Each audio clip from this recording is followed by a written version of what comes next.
तो India news पर Covid OPD लगातार जारी है। अगर आपके मन में कोरोना से जुड़ा कोई सवाल है तो आप इन नंबरों का इस्तेमाल करके हमें कॉल कर सकते हैं। इंडिया न्यूज लगातार वो नंबर फ्लैश कर रहा है, आपको सीधा घर बैठे डॉक्टरी सलाह मिलेगी। चलिए आगे बढ़ेंगे, कोविड ओपीडी फिर से खोलेंगे, लेकिन उससे पहले आप ये समझ लीजिए क्या एलर्जी वाले टीका लगवा सकते हैं, क्योंकि वैक्सीनेशन को लेकर तरह तरह के भ्रम लोगों के मन में है। डॉक्टर वीके पॉल सदस्य हैं नीति आयोग के, उन्होंने क्या कुछ कहा वो भी आपको बताएंगे। एलर्जी की गंभीर समस्या होने पर डॉक्टर की सलाह से ही टीका लगवाएं। डॉक्टर वीके पॉल की ओर से कहा गया, सामान्य सर्दी त्वचा की एलर्जी वाले टीका लगवाने में देरी ना करें ताकि उनकी परेशानी और ज्यादा ना बढ़े। क्या एलर्जी वाले टीका लगवा सकते हैं, अब ये भी समझ लीजिए। डॉक्टर रणदीप गुलेरिया जो कि एम्स के डायरेक्टर हैं, उन्होंने क्या कहा वो भी सुनिए। एलर्जी की पहले से दवा लेने वालों को रोकना नहीं चाहिए। गंभीर एलर्जी हो तो भी आप दवा लेते रहें और टीका लगवा लें, यानी अगर आप टीका लगवा लेते हैं तब भी आपकी जो पहले से दवाएं चल रही हैं उन्हें आपको बंद नहीं करना है। क्या गर्भवती महिलाएं भी टीका लगवा सकती हैं, अब सबके मन में ये भी सवाल है। इसका जवाब डॉक्टर वीके पॉल ने क्या दिया है वो मैं आगे आपको बताती हूँ। गर्भवती महिलाओं को टीका फिलहाल नहीं लगवाना चाहिए, ऐसा डॉक्टर वीके पॉल का कहना है। डॉक्टर रणदीप गुलेरिया डायरेक्टर हैं एम्स के, उन्होंने क्या कहा वो भी सुनिए। कई देशों में महिलाओं के लिए टीकाकरण शुरू हो चुका है, यानी प्रेग्नेंट महिलाओं ने भी टीका लगवाया है, लेकिन भारत में फिलहाल ट्रायल समझ लीजिए। गर्भवती महिलाओं के लिए कहा जा रहा है कि टीका जल्द आ सकता है। अमेरिका के एफडीए ने फाइजर और मॉडर्ना के टीकों को मंजूरी दे दी है कि वो अब गर्भवती महिलाओं को भी लग सकती है। कोवैक्सीन और कोविशील्ड के टेस्ट के आंकड़े जल्द आ जाएंगे। भारत में भी गर्भवती महिलाओं के टीकाकरण शुरू होने की उम्मीद जताई जा रही है और माना यह जा रहा है कि दिसंबर से पहले ऐसा संभव है। और सिर्फ एंटीबॉडी ही नहीं बढ़ाता टीका, ये भी समझ लीजिए। बहुत सारे लोगों को लगता है कि एंटीबॉडी से टीका तुरंत वो हो जाता है। टीका लगाने के बाद टी या फिर मेमोरी सेल्स भी मजबूत होते हैं। फायदे क्या है टीका की, ये भी समझ लीजिए। टीका लगाने से कोरोना से लड़ने की क्षमता बढ़ती है। एंटीबॉडी टेस्ट से टी या फिर मेमोरी सेल्स का पता नहीं चलता, ये ध्यान रखिए। टीका लगाने के बाद एंटीबॉडी टेस्ट कराने के चक्कर में आप ना पड़े, ये साफ साफ डॉक्टर रणदीप गुलेरिया ने कहा है। क्या वैक्सीन से ब्लड क्लॉटिंग होती है, क्योंकि अफवाह बहुत ज्यादा ये फैली हुई है कि अगर आप वैक्सीनेशन कराते हैं तो आपके ब्लड में क्लॉट्स बनने शुरू हो जाते हैं। डॉक्टर वीके पॉल सदस्य नीति आयोग के, उन्होंने क्या कहा वो समझ लीजिए। एस्ट्राजेनेका वैक्सीन से ब्लड क्लॉटिंग के कुछ केस जरूर आए हैं। यूरोपीय देशों में ब्लड क्लॉटिंग को लेकर दिक्कतें आई हैं। Doctor Randeep Guleria director AIIMS के, उन्होंने कहा वैक्सीन से थ्रोम्बोसिस भारत में ना के बराबर, यानी क्लॉटिंग ना के बराबर है। ब्लड क्लॉटिंग से डरने की जरूरत नहीं है, इसका इलाज भी मौजूद है और इसकी आशंका भी बिल्कुल ना के बराबर है कि ब्लड क्लॉटिंग होगी। देखिए डॉक्टर यश और डॉक्टर अस्मिता हमारे साथ लगातार जुड़े हुए हैं। डॉक्टर अस्मिता, मैं आपके पास आना चाहूंगी। अभी शायद आपने अरविंद केजरीवाल को भी सुना होगा, वैक्सीनेशन को लेके इतना ज्यादा है लोगों के मन में भ्रम। किसी को लगता है कि मेमोरी लॉस हो जाएगी, किसी को लगता है नपुंसकता बढ़ जाएगी, किसी को लगता है कि ब्लड क्लॉटिंग्स हो जाएंगी, और इसीलिए लोग वैक्सीनेशन कराने से डर रहे हैं। और अगर हम भारत में वैक्सीनेशन की बात करें तो बहुत ही कम संख्या में अभी तक लोग वैक्सीनेट हुए हैं। सरकार का जो टारगेट है दिसंबर तक का, थोड़ा मुश्किल नहीं नजर आता पूरा होना? तो है, क्योंकि जहां तक इंडिया की पॉपुलेशन का सवाल है, we are the almost second largest population in the world, और हमारे पास फैसिलिटी, इंफ्रास्ट्रक्चर, वैक्सीन सप्लाई, सब कुछ देखा जाए तो भी वो नामुमकिन लग रहा है। और ऊपर से यदि लोगों का एटीट्यूड भी ऐसा हो जाएगा तो वो और भी मुश्किल हो जाएगा। तो पहली बात तो ये कि पहले लोगों के दिमाग से जो डर हटाने वाली जो अरविंद केजरीवाल साहब ने बात की है वो बहुत सही बात है। और दूसरी बात है कि धीरे धीरे प्रशासन भी वैक्सीन सप्लाई ऑप्टिमम करने की कोशिश कर रहा है। शायद दिसंबर में ना हो तो 2-3 महीने के बाद भी यदि वैक्सीनेशन जितने लार्जेस्ट पॉपुलेशन में हो जाए, वही शायद हम लोगों को हेल्प करेगा थर्ड वेव को प्रिवेंट करने में। ठीक है, हम कॉलर की ओर बढ़ते हैं। विनोद हमारे साथ दिल्ली से जुड़ चुके हैं। विनोद, इंडिया न्यूज की कोविड ओपीडी में आपका बहुत बहुत स्वागत है। सवाल क्या है आपका?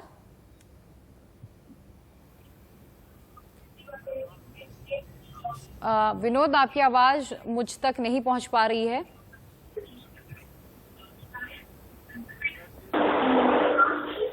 विनोद, आपको मेरी आवाज आ रही है?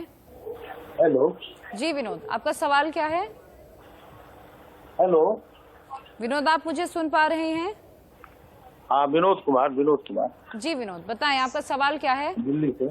जी हेलो, बोले विनोद, बोलें। हाँ, प्रॉब्लम है, पोस्ट कोविड रिकवरी कर रहे हैं, लेकिन स्लीपनेसनेस है। जहाँ सोने के लिए जाते हैं बहुत दिनों से चल रहा है, सो ही नहीं पाते हैं, तुरंत नींद टूट जाती है, और कुछ स्लीपिंग पिल्स ले तब ठीक रहता है। ठीक है, कुछ स्लीपिंग पिल्स भी आप लेते हैं। डॉक्टर यश जावेरी, मैं चाहूंगी आप विनोद को आंसर कर दें। जी विनोद जी नमस्कार। जो स्लीपलेसनेस या डिस्टर्ब्ड स्लीप पोस्ट कोविड का एक आम सिम्टम है, इसके बहुत सारे रीजन हैं। एक तो आपकी साइकिल पहले से डिस्टर्ब है, आपके दिमाग में स्ट्रेस है, बट हमें कभी भी इसको साइकोलॉजिकल या साइकेट्रिक प्रॉब्लम मानने से पहले इसके फिजियोलॉजिकल हमारे शरीर में होने वाले चेंजेस के रीजन ढूंढने हैं। हमें अपनी ऑक्सीजन लेवल ठीक रखना है। उसके बाद भी अगर हमें कोई रीजन नहीं मिलता फिजियोलॉजिकल, जैसे हमारी नींद टूट रही है या हमारी स्लीप की साइकिल बराबर नहीं आ रही है, तो हमें अपने आसपास स्लीप हाइजीन बेटर करना है। स्लीप हाइजीन हम कैसे बेहतर कर सकते हैं? रात को 9-10 बजे के बाद आप अपना मोबाइल टीवी बंद कर दें। बाकी घर के मेंबर्स को भी बोलिए कि वो भी टाइम पे सोने की कोशिश करें। अगर एक आदमी भी जागता रहता है तो सबकी स्लीप डिस्टर्ब होती है। तो हमें एज अ फैमिली भी कोशिश करनी है हम अपनी डे नाइट साइकिल ठीक करें। उसके बाद भी अगर आपको स्लीप की साइकिल ठीक नहीं हो पा रही, आपकी स्लीप टूटी है, तो हमें किसी चिकित्सक से परामर्श लेना है। नींद की दवाई हमेशा आपको चिकित्सक के परामर्श पे ही लेनी है। अपनी मर्जी से आप नींद की दवाई कभी ना लें।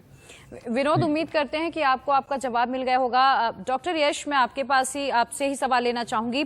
मैं आंकड़े गिनाना चाहूंगी। भारत में करीब 13% ऐसी आबादी है जिन्हें 1 डोज लग चुका है, जबकि 3.3% ऐसी आबादी है जिन्हें दोनों डोज लग चुके हैं। सरकार का टारगेट दिसंबर तक का है। बच्चों की वैक्सीन का ट्रायल चल रहा है, लेकिन अभी शायद ये उम्मीद कम है कि दिसंबर से पहले आ जाएगी। लेकिन ऐसे में नहीं लगता कि सरकार को वैक्सीनेशन प्रोग्राम तेजी से बढ़ाना चाहिए?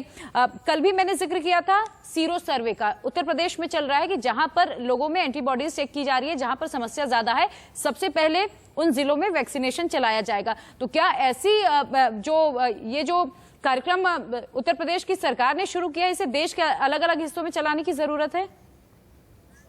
Again thanks for the question. बहुत ही वैलिड क्वेश्चन है आपका। हमारा टारगेट मुश्किल है। 31 दिसंबर तक हमें 18 साल के ऊपर लोगों को वैक्सीन करना आसान नहीं है।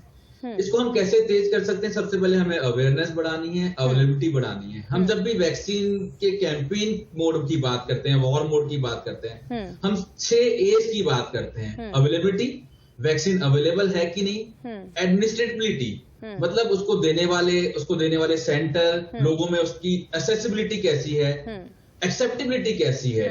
एक मेजर चैलेंज अभी भी आ रहा है कि वैक्सीन की एक्सेप्टेबिलिटी थोड़ी पब्लिक में कम है। सेकेंड वेव में जो डर बैठा है उसके बाद कुछ एक्सेप्टेंस बेटर हुई है। अफोर्डेबिलिटी सरकार ने फ्री घोषित कर दी है। अकाउंटेबिलिटी मतलब क्वालिटी ऑफ वैक्सीन कैसी हैं।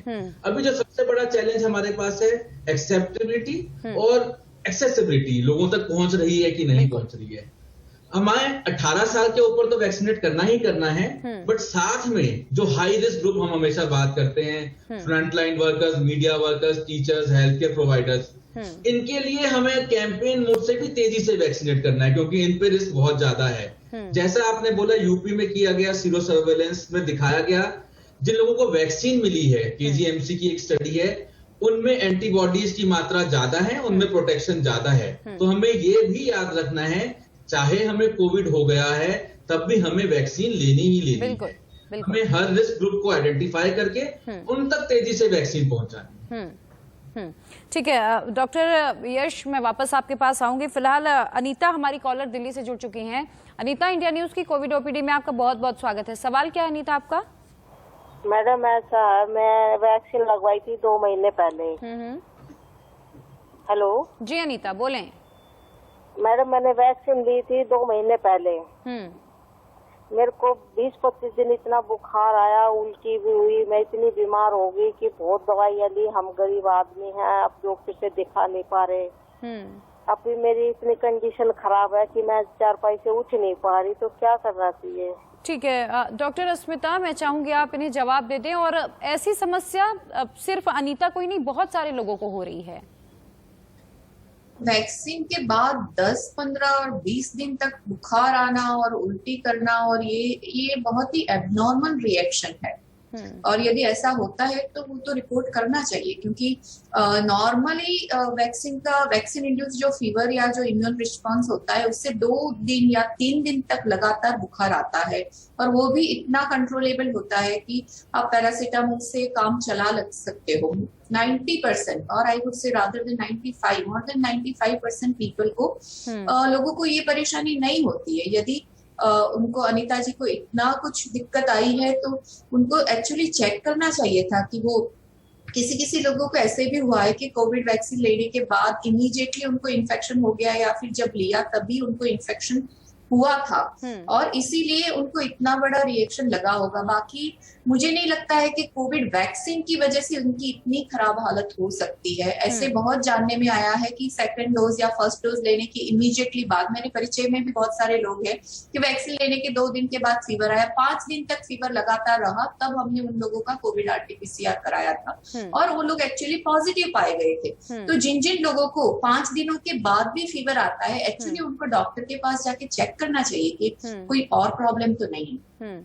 ठीक है अनीता, मैं आपकी स्थिति भी समझ रही हूँ। मैं आपसे यही कहना चाहूंगी कि देखिए, अगर आप प्राइवेट हॉस्पिटल में नहीं जा सकते तो आपके घर के आसपास या आपके नजदीकी जो भी सरकारी अस्पताल हैं वहां पर आप एक बार जरूर जाकर दिखाएं और अपनी समस्या का निदान जरूर ढूंढें वहां से। हमारे साथ संजय दिल्ली से जुड़ चुके हैं। संजय, इंडिया न्यूज की कोविड ओपीडी में आपका बहुत बहुत स्वागत है। सवाल क्या है आपका? हाँ मैडम, मुझे ये पूछना है कि जो लोग बेड रिडन हैं स्पाइन इंजरी की वजह से या उनका पैरालाइज्ड है नीचे लेग्स वगैरह, तो वो लोग भी ये वैक्सीन लगा सकते हैं? ठीक है डॉक्टर यश, मैं चाहूंगी आप जवाब दीजिए संजय को।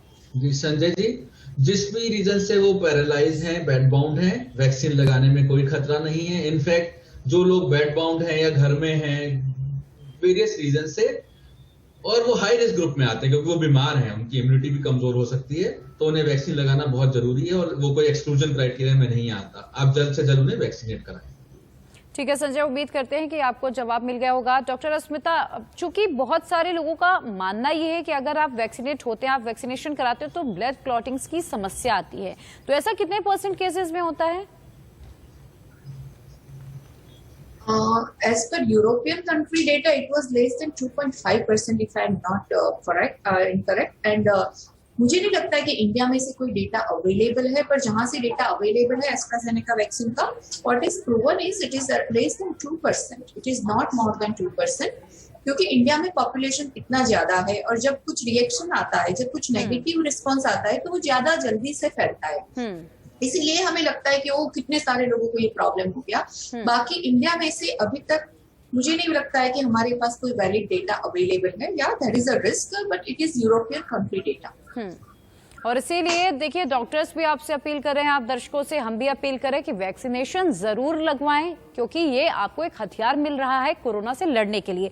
वी महाराणा हमारे साथ जमशेदपुर से जुड़ चुके हैं। वी महाराणा, इंडिया न्यूज की कोविड ओपीडी में आपका बहुत बहुत स्वागत है। सवाल क्या है आपका? हेलो जी वी महाराणा, आपका सवाल क्या है? मेरा सवाल है कि मैं मिसेस को लास्ट 20 ईयर से आर्टिकेरिया है, एलर्जिक आर्टिकेरिया, तो वो वैक्सीन लगा सकती हैं या नहीं लगा सकती हैं? ठीक है डॉक्टर यश जावेरी, मैं चाहूंगी आप इन्हें आंसर कर दें। उनको एलर्जिक आर्टिकेरिया है। जिस भी पेशेंट को एलर्जीज हैं उनमें वैक्सीन टोटली कॉन्ट्राइंडिकेटेड नहीं है, बट वैक्सीन आप बड़े सेंटर में लगाएं जहां पे अगर एलर्जिक रिएक्शन कुछ होता है उससे लड़ने की कैपेसिटी हो उनके पास। और 30 मिनट का ऑब्जर्वेशन पीरियड बहुत जरूरी है, खास करके जिन पेशेंट्स में एलर्जिक टेंडेंसीज है उनके लिए। वैक्सीन कोई अर्टिकेरिया या एलर्जिक रिएक्शन रिलेटिव कॉन्ट्राइंडिकेशन नहीं है और आपको तमाम प्रिकॉशन लेने हैं और सही बड़े सेंटर पे जाके वैक्सीनेशन लगवाना है। वी महाराणा, उम्मीद करते हैं कि आपको उत्तर मिल गया होगा। मनिका हमारे साथ गया से जुड़ी हुई है। मनिका, इंडिया न्यूज की कोविड ओपीडी में आपका बहुत बहुत स्वागत है। सवाल क्या है आपका?